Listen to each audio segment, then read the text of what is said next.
आपण बघत आहात आवाज कसमादेचा।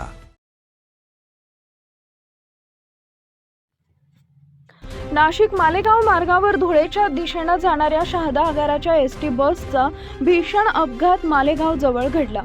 या बसचे अचानक ब्रेक निकामी झाल्याने हा अपघात झाला असून चालकाच्या प्रसंगवदनामुळे मोठी जीवितहानी टळली। या दुर्घटनेत 3 ते 4 प्रवासी गंभीर जखमी झाले असून अनेकांना किरकोळ दुखापत झाली आहे। मिळालेल्या माहितीनुसार शहादा आगाराची एसटी बस क्रमांक MH20 BL 3515 नाशिकहून मालेगाव मार्गे धुळे मार्गाने शहादाकडे जात होती। चाळीसगाव फाटा ओलांडल्यानंतर बस वेगात असताना चालकाच्या लक्षात आले की बसचे ब्रेक निकामी झाले। त्याचवेळी समोर 2 दुचाकीस्वार आल्याने संभाव्य मोठी दुर्घटना टाळण्यासाठी चालकाने तात्काळ बस रस्त्याच्या कडेला वळवली। मात्र बसचा वेग अधिक असल्याने ती रस्त्यालगतच्या वीज खांबावरील डीपीला घासत गेली। या धडकेत चालकाच्या बाजूचा बसचा अर्धा पत्रा फाटून निघाला। तरीही बस थांबली नाही आणि सुमारे 700 मीटरपर्यंत सुसाट धावत राहिली। दरम्यान भीतीमुळे काही प्रवाशांनी बसमधून उड्या मारल्याने ते जखमी झाले। बसमध्ये एकच आरडाओरडा आणि गोंधळ उडाला होता।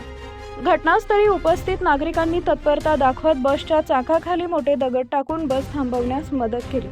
अपघातानंतर स्थानिकांनी जखमी प्रवाशांना बाहेर काढून रुग्णवाहिकेच्या सहाय्याने शहरातील खासगी रुग्णालयात दाखल केले।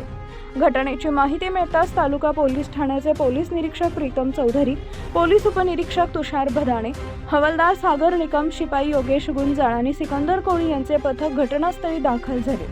पोलिसांनी पंचनामा करून अपघाताची नोंद केली असून पुढील तपास सुरू आहे।